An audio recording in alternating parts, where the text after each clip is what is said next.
Islam menganjurkan kita silul arham, sambungkan persaudaraan. Maka merugi orang yang baik ibadahnya, ibadah wahdanya bagus, sholatnya baik, jamaahnya baik, tahajudnya baik, tadarusnya bagus, tapi tidak ada yang senang. Kalian bukan orang yang baik. Ada orang begitu, Pak. Hitam jidatnya, soleh Pak, bagus, tapi sayang dalam komplek tidak ada yang senang. Depan rumahnya musuh gara-gara parkir, sebelah kanan rumahnya musuh gara-gara got, sebelah kirinya musuh gara-gara tanaman, belakang rumahnya musuh gara-gara sampah. Orang seperti ini kalian bukan orang hebat. Orang hebat itu orang yang banyak manfaatnya buat orang lain. Orang yang hebat itu orang yang bagus akhlaknya kepada sesama manusia. Kenapa kita ketika salam selesai sholat, assalamualaikum warahmatullah, ke kanan, ke kiri, itu jaminan bagi kita orang yang baik agamanya. Tenang bos, saya akan menjadi rahmat bagi kalian. Kiri, tenang, saya akan menjadi rahmat buat kalian.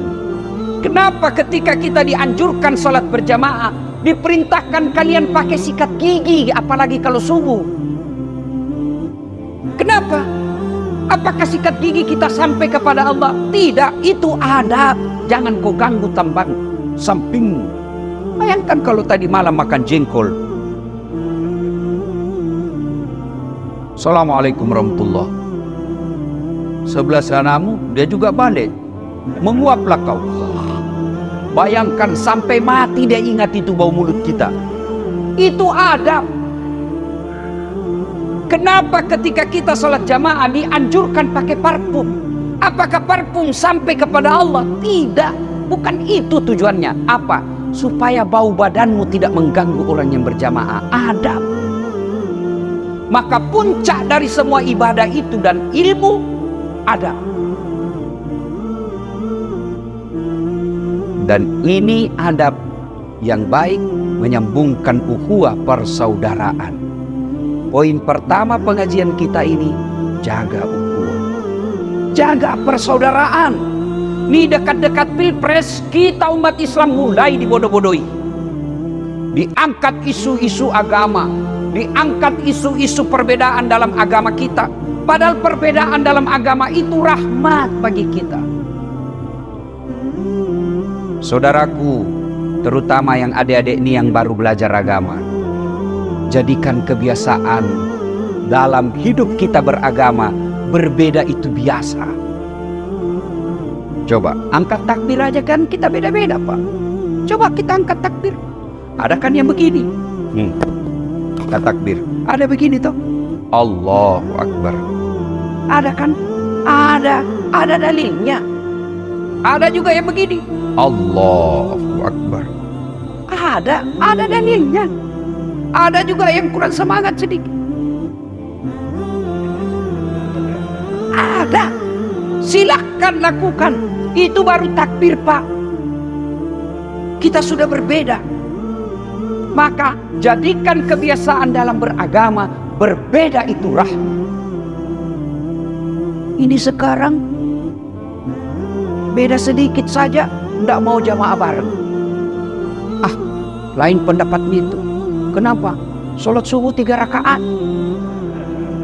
Bukan lain pendapatnya, kau yang tidak dapat ilmunya bos. Bukan 3 rakaat, itu namanya sujud tilawah. Kunut biasa Pak.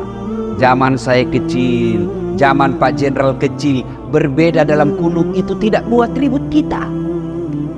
Kita sholat subuh, tiba-tiba di samping kita tidak kunut, tidak pernah ribut. Dia kunut paling dalam hati kita, oh Muhammadiyah. Selesai. Pengajian kita kali ini, ayo pulang. Bawa perbedaan adalah kebiasaan dalam hidup kita. Saudaraku dalam Islam, Allah tidak akan menanya kamu dasat 4 kamu dapat dari mana. 4 itu 4 tambah 4 sama dengan berapa. Allah tidak akan tanya kamu dasat 4 tambah 4 sama dengan berapa. Kalau 4 tambah 4 jawabannya berapa Pak? Cuman 1, 8. Allah akan tanya kita, 8 kamu dapat dari mana? Boleh 9 kurang 1. boleh 10 kurang 2, boleh 4 tambah 4, yang penting jumlahnya 8. Itulah Omar Rama mengatakan banyak jalan menuju surga. Ketika berbeda pendapat biasa. Saudara lihat yang pelihara jenggot, jangan kau maki karena itu sunnah. Jangan lagi kau bilang kambing. Dia lihat jenggot, pelan-pelan bos. Dan saudaraku yang tidak pelihara jenggot dan kau yang pelihara jenggot, hargai yang tidak pelihara jenggotnya. Dia bisa melaksanakan sunnah yang lain. Jangan mentang-mentang tidak pelihara sunnah, tidak jenggot, kau anggap dia bukan ustadz sunnah. Saya masuk daftar ustadz bukan sunnah karena tidak pelihara jenggot. Saya tanya, kenapa kau tuduh saya ustadz? Itu ada di Facebook saya pak, ribut. Kenapa kau tuduh saya tidak pelihara sunnah? Dia bilang buktinya kau tidak pelihara jenggot. Ya mau dia apa kalau tidak mau tumbuh? Sudah. Saudaraku yang mau jingkrang celananya silahkan. Hargai, jangan kau tuduh teroris. Itu sunnah. Tapi saudaraku juga yang jingkrang celananya, jangan kau anggap tidak sunnah saudaramu yang tidak jingkrang celananya. Enak kan kalau beragama begini?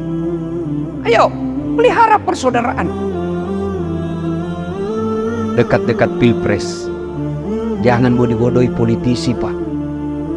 Apalagi janji-janji kampanye, pret. Udahlah.